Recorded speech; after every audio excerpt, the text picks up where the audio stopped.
At least 5 people have been killed just moments ago in another brazen attack, this time on a matatu in the populated Eastleigh neighborhood here in Nairobi. In a short while, we'll be taking you live to Eastleigh to bring you the very latest information we have from that location. We want to show you some of the very latest pictures we are receiving coming out of this blast incident. Let's start by taking a look at that footage.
Another bloody Sunday here in Nairobi. Terrorists having had some success, killing 5 people who are on board a matatu in the Eastleigh area. We've got our crime and investigations reporter from the Standard, Cyrus Ombati, online to bring us up to speed with the very latest information as regarding this incident. Cyrus, thank you for joining us. Why don't you begin by telling us at about what time did this blast occur? We do know that it is believed the assailant managed to get out of the matatu just before the blast went off. As you can hear, there is an ambulance running around here. It was, they're saying it was around 3:30, and the matatu was carried out. It was full because it was coming from Isliii headed to Kariobangi, and these near interests. Which I say there's a man who alighted from a matatu. Then behind him there was a vehicle which was trailing him. So after alighting from the matatu, and he was trying to actually get into this car which was trailing from behind, he missed the door, and he actually fell on the road as the matatu was speeding off. Then all of a sudden there was that explosion now which went off. So far 5 people are dead, which I saw personally. I saw 5 people on the road. Several have been injured and rushed to hospital. The suspect himself was arrested by the public which was around here, and he was beaten up thoroughly before police arrived and saved him. He was saved while bleeding, and in fact, I think he's in Kenyatta National Hospital. Police say this explosion could be an IED, an improvised explosive device, but the damage is extensive here, as I can see. And police say that the attackers could have been also armed with an AK-47 rifle, because there are so many gunshots here which are being seen around. Now, after the explosion, what I can see here, and I can tell you, the people here against they're fighting people. Anybody who looks like a Somali is being actually fought around here, and there are chaos and clashes here. Police are trying to ensure that they save the situation by trying to divide between the locals and the non-Somalis. Okay, Sarah, some crucial information you're giving us there. Let me just break it down a little bit further for the benefit of our audience. Right now, you're saying that that scene has been secured by police officers, but there are running battles with a section of the public who are attacking Somali residents. This may very well be Kenyan Somalis just living in the populated Eastleigh area. Sure.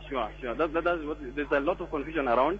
Even people are being brought here where we are injured. Actually, the clashes are now inside itself. Because you see, it's in where it is, the section itself is near Juja Road. But now where the clashes are between the locals and some of the people who are Somalis, so they could be Kenyans or those of Somalia itself, it's happening inside deep itself.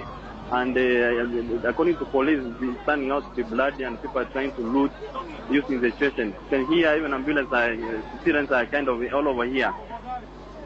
Yes, and that situation could very easily degenerate given just the massive population that is in that area and the congested infrastructure. For instance, if police needed to call in reinforcements, it would certainly take time. But do tell us, it does appear, even from a layman's point of view, that there is this kind of persistent attempt to pit Kenyans, indigenous Kenyans and Kenyan Somalis against each other. Some would even go as far as saying, this dates back to the blast that we've been seeing happening in churches and a kind of scheme to pit Kenyans one against the other. What do you think of those thoughts? Because even by the time actually we arrived at the scene, before even police could take charge of the situation, the locals here were really beating up those people they are seeing as Somalis.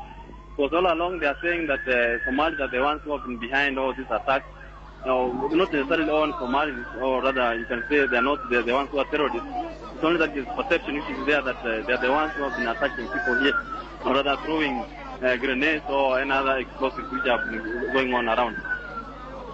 Yeah, could you give us more information on this man who you say is believed to be the assailant who residents managed to capture? You did mention he was lynched, may possibly be at the Kenyatta National Hospital, I would suppose under police guard. Do we know anything more about him? Anything that could give us some inclining as to who this man is? How old is he?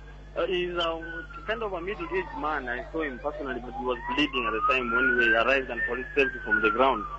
But we're talking to police here, they're saying he's stable in hospital, and they're trying to kind of make him stable so that they can talk to him and hear what he has much more to tell.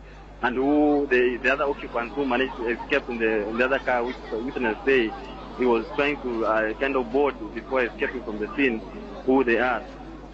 Do you know how many were in this car that you say was trailing him? Witnesses say they saw 3 people, but then the car had tinted glass, so you could not be able to see deep inside the car. You don't know what was inside.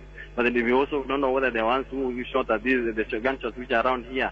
So that's what police are trying to establish, whether the gunshots which are being fired here, they came from a weapon known to them or the weapon which belonged to the suspects, and so who managed to escape.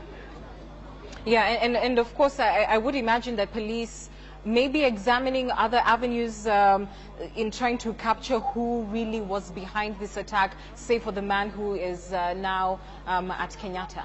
Now their major interest is the man who's at Kenyatta Hospital, because he could give them much information regarding this attack, if indeed he's the one who's behind it, as the locals are claiming that they saw him alight from the matatu before it went off, before it blew up. Even the driver himself of the matatu, he survived. The miraculous is that he was not injured actually at all. And he looks kind of confused. He can't, because whatever he's saying is not comprehensive in a way. So police are trying to talk to him in a way that can give him more information whether he saw the man aboard the matatu or not. Okay.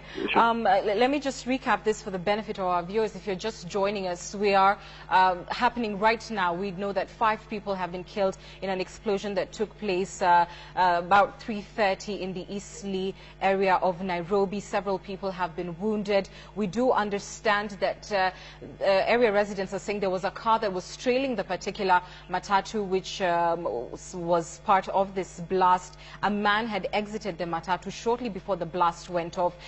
Those around believe that he may have been the one behind this attack. He was apprehended, lynched even. Police rescued him, is now at the Kenyatta National Hospital. Police also holding some 3 individuals who were in that vehicle that was trailing the matatu. We also understand that at least an AK-47 rifle has been recovered from the scene. There are also in parts of Isliii running battles between area residents. One community or or I would say one part of the community pitted against the other, the Somali population, locals accusing them of being behind the attacks. Certainly, of course, a lot of concern, a lot of fear is natural in such a situation, and particularly given the demographics of Eastleigh, which has a heavy Somali population, many Kenyan Somalis, many Somalis also who've come in from across the border, some who are in refugee camps, some who are fleeing, fighting in their country, maybe having found residence or home with local Somalis. So certainly an unfortunate thing that is unraveling right now, but police are trying to contain that particular skirmish. We are speaking to Cyrus Umbati, who's a reporter with the Standard handling matters of crime. We'll be speaking to him in a short while, but let's just take a look at these pictures that we are receiving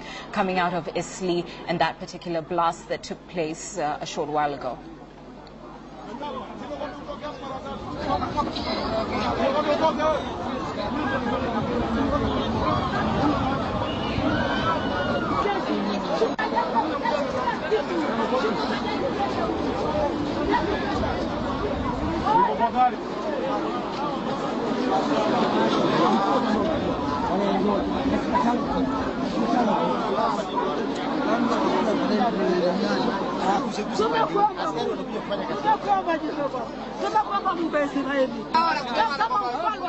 Tunakuomba